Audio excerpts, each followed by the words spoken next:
Okay, so page 3, we're looking at a trigonometric function.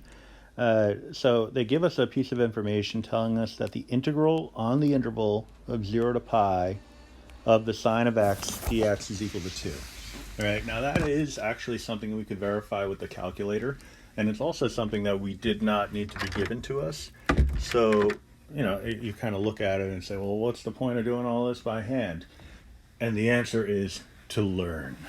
All right, so yeah, while we could do all of these problems by hand, I'm sorry, on the calculator, doing it by hand will give you a little bit of a deeper understanding.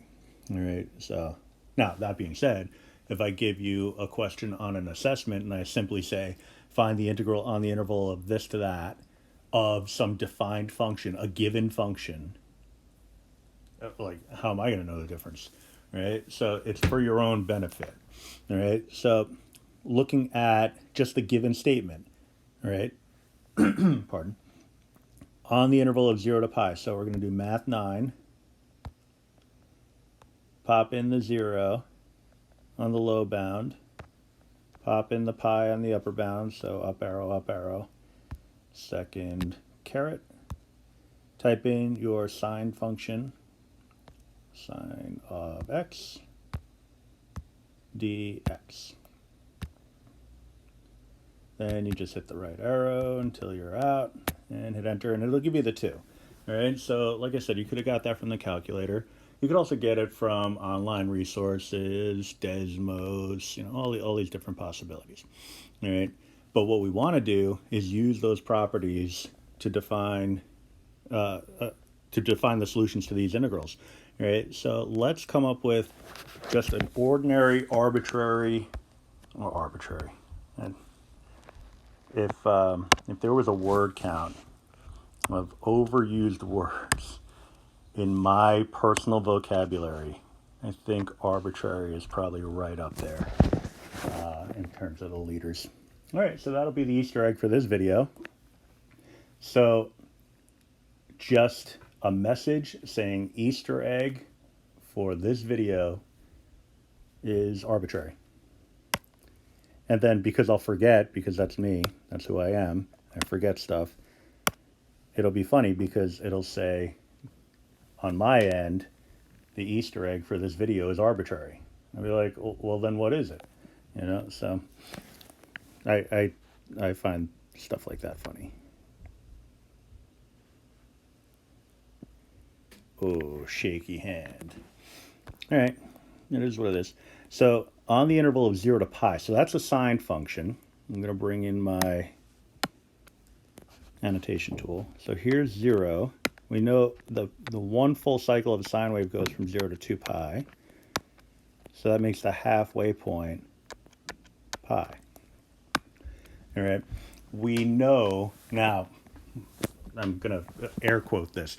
We, air quote, know that a sine wave is symmetric through its x-intercepts. All right. So, well, that's a pre-calc concept. But it's also a pre-calc concept that you spent maybe like, I'll be generous and say 1 full class period on. All right. And so when did you do that? A good year and a half ago, at least. So one 40-minute session a year and a half ago. All right. I can't remember what I had for dinner 2 nights ago. So to remember what you learned over a 40-minute span a year and a half ago, I mean, good for you if you do. All right. But what that's telling us is that this graph has equal parts of area in the positive and in the negative regions. All right. So when they tell us that this has an area of 2, we're looking at an area of negative 2 in the interval going from pi to 2 pi. All right. Now I'm going to reproduce this diagram just because I want to mess around with it a little bit more. And you could also kind of get a sense of just like why trig graphs, constructing them by hand was emphasized so much way back when. It's just being able to recognize these things just by looking at it. There is value in that. All right, so let's go light blue for those keeping score at home. So I'm going to draw a vertical line. That's at pi over 2. Another vertical line. That would be at 3 pi over 2. All right. So that positive area is symmetric about that vertical line. So that whole area of 2 is divided up into equal areas of 1, making this -1, -1. All right, so just 2 diagrams based off the given information has allowed me to answer a lot of questions. All right, so let's see. I think we can get through, all but like, let's say 2 or 3 of them, just with that information. All right, so going from pi to 2 pi, as long as you know that a definite integral is giving you the net area over an interval, from pi to 2 pi, we have a net area of -2. From 0 to 2 pi, well, that's 2 separate intervals. I could actually write it up, not something I would expect you to do. The idea behind all of this is for you to be able to do this stuff by sight recognition, aka in your head.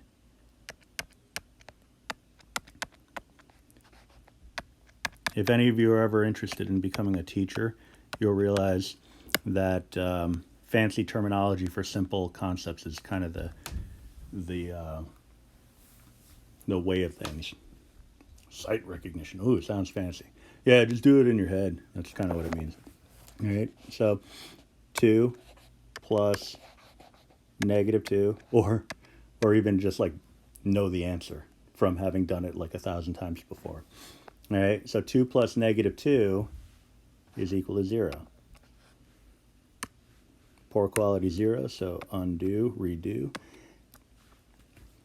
0 to 2 pi, 2 pi, 0 to pi over 2, we just did 0 to 2 pi. 0 to pi over 2 is just equal to 1. The next one is a little bit of a twist, but it's not crazy because we have the sum of 2 integrals. So going from 0 to pi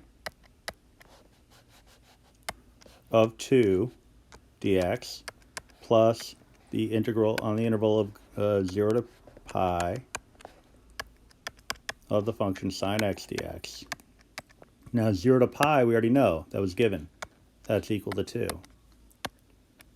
Now the other one, you could look at that a couple of ways. We talked about in the last video, we talked about a shortcut that allows you to just multiply, and I'll just do it out right quick here, multiply the integrand, the thing that you're taking the integral of, by the difference between the bounds of integration. In which case you'd simplify and get a result of 2 pi plus 2. All right, so that's one way to handle it. The other is to say that, well, this is the line y equals 2. So just a quick sketch. Here's y equals 2, going over the interval of 0 to pi. A horizontal line over an interval is going to create a rectangular region. All right, that rectangular region is going to have a base length of pi and a height of 2. So area would be equal to 2 pi. All right, so that's really all that is. All right, now for e, you have a constant multiplier. So I could pull that out. 0 to pi sine of x dx. Nothing fancy there. 2 times 2 is equal to 4. We should know, and I think we do, that if you multiply a single dimension of a bounded region, that's a fancy way of saying, let's say you have a rectangle, double the length, you're going to double the area. All right? Same idea, like if you have a rectangle, double the height, you're going to double the area. If you double them both, then you're multiplying the area by 4. All right, so that's all that's happening here. That 2 represents the idea that we're doubling the sine of x, but the sine of x represents the height of the rectangle. All right, so, or any arbitrary rectangle on that interval. F is a kind of a kooky one, but it's actually super easy, barely an inconvenience, because it's really just dealing with a translation, right? That's sine of x minus 2. I'll just make a little note here. I'll use the highlighter, the good old highlighter. That's shift right 2 units. All right, but funnily enough, the bounds are also shifted right 2 units. So everything shifted right 2 units. So what was shifted right 2 units? Originally, it was the sine function. The lower bound must have been 0 before it became a 2. The upper bound must have been a pi before it a pi before it became a pi plus 2. All right, so what are we looking at here? Well, the same questions come up a bunch of times. The result is going to be equal to 2. All right, so that's not bad. The next one is even easier because we have, again, the idea that a sine function is symmetric through its x-intercepts. So this is symmetric about the origin. So it really doesn't matter what's contained within the function. It could be x, it could be 2x, it could be 30. It doesn't matter. This is just going to have an area of 0. All right, because you're going to have equal parts in the negative direction and equal parts in the positive direction. So a quick sketch of that one just to kind of nail that point.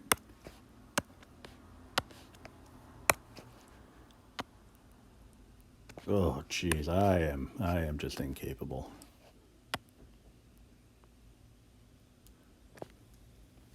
All right, so this would be negative a, and this would be positive a. They're going to cancel each other out. It doesn't matter what that u value is, because if I made it a 2x or a 10x or a 1/2 x or an 80x, it doesn't make a difference, because all that's going to do is impact the frequency of the wave. It's not going to impact its position, so it's not going to translate it in any way. H, we're talking about the sine of x over 2. All right, so that is, I mean, we could look at that more carefully. That's the same as y equals the sine of 1/2 x. And all that means is that in a 2 pi period, we're only going to get half of a sine wave. Quick sketch.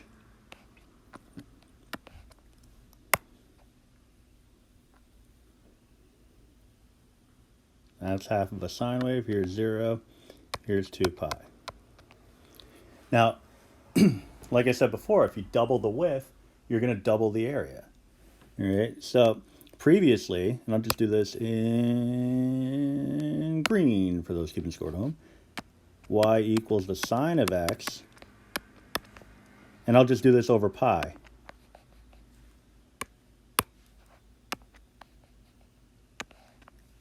Over the interval of 0 to pi. So I'll put pi, right? Yeah. Oh man, brutal. Still brutal. There we go. All right, we knew that this area was equal to 2. It had a height of 1, so the height is remaining the same. The height here, again, is a 1. We're doubling the width. So double the width. I'll just say, I'll keep it general. 1 dimension, or somewhat general. Double the area. Twice the pride, double the fold. Easter egg. Somebody send me a message on Remind for a bonus point. All right, so the result here is instead of being 2, it's going to be equal to 4. Now, if you take the two concepts in E and H and put them together, then you're talking about doubling 2 dimensions. So we're doubling the height and then also doubling the width, in which case we would be multiplying the area over that interval by 4. All right. The last one seems to be like a complete change in approach. It's like, oh, we're going to cosine wave. All right. So let's do a quick, poor quality vertical line, as in it's not a vertical line.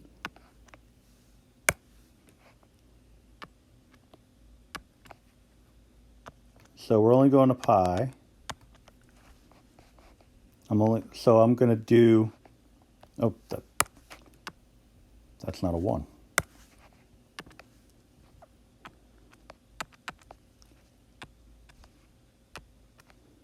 So we're looking at something that looks, oh boy, oh jeez. Let's zoom in on that bad boy. Make it somewhat thicker. 75. And then rotate my screen. Oh boy, it's so painful. Okay. All right. So no numbers. I don't need them. You don't need them either. We have equal parts positive and negative area. Now, if you wanted to, I mean, this is half of an arch, and a cosine wave, since it's just a translated sine wave, that's actually pretty easy, because we know that one full arch or arc is equal to, or has an area, a captured area of 2 square units. Okay, so this is half of that, so this would be a 1. This would then be a -1, and therefore the result would be equal to 0. But again, you can just look at it and say, oh, it's the same. One part's above the x-axis, the other part's below, so there it is. Now, number 4 says use areas to evaluate the integral on the interval of -2 to 2. All right, so what I would need is a quick sketch of what this graph looks like. I'm going to do it algebraically first, and then I'll show you on the calculator. Root 4 minus x squared. Now this is just a positive root. I'm going to make a little note of that. That's going to be important in a sec. Square both sides. We get y squared is equal to 4 minus x squared. Add the x squared to both sides. X squared plus y squared is equal to 4. All right. That's a circle with center at 0, 0. And radius equal to 2. But it's only the top half. All right? Because that is only the positive component. So, quick sketch if you're unsure. It's a quick sketch in your calculator, that is. I guess everything's a quick sketch in your calculator. Only on the interval of -2 to 2, but you're going to see it doesn't even matter what you put in as a domain. We'll zoom in big time here. And you see that it's going to give you just the top half of the circle. So if I want the area contained between that curve and the x-axis, I don't need to do integral calculus. All right? All I would need to do is find the area of a semicircle, which is 1/2 pi r squared. So 1/2 pi times 2 squared. Result, so 2 squared is 4, divided by 2 is 2, so 2 pi.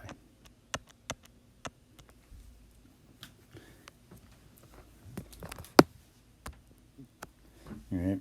And the last question on this page, use areas and your knowledge of discontinuous functions to find the absolute value of x over x, the integral of that on the interval of -1 to 2. All right, so, well, we can look at it as 2 different pieces here. We have y equals, well, absolute value of x is plus or minus x over x. All right, so this is going to simplify down to plus or minus 1. All right, but it's really a piecewise model. All right, so on the interval of -1 to 2. So for example, if I plug in the -1 to that function, I'm going to get a positive on the top. I'm going to get a positive regardless of whether or not I plug in a negative or positive. But on the bottom, I'm always going to get the sign of whatever number I plug in. All right, so what that's telling me, and again, something you could do on the calculator, but reasoning it out is a little bit nicer. Here's -1. Here's 2. Here's another -1. Here's a +1. What this is telling us is that going from -1 to 0, we would have that piece, and then going from 1 to 2, we would have that piece of the function. All right, it's only on that interval that we care, those intervals that we care about, so we would stop at that point. Now, if I plug in a 0, I'm going to get 0 over 0, which is indeterminate. So I am not going to be putting solid points on the y-axis. All right, but what I can do is find the area of each component.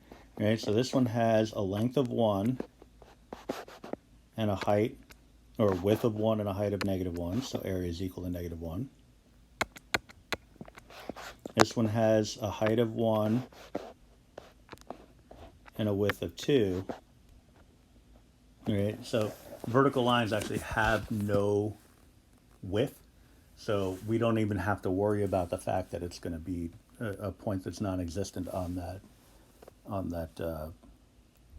axis. All right, so that area there would be 2, and so our final answer here would be just the sum of the two, because we're again looking for the net area over that interval. So -1 plus 2 is going to be equal to 1. Now there's ways to prove that that's a relationship, but it's a good sort of working definition at this point.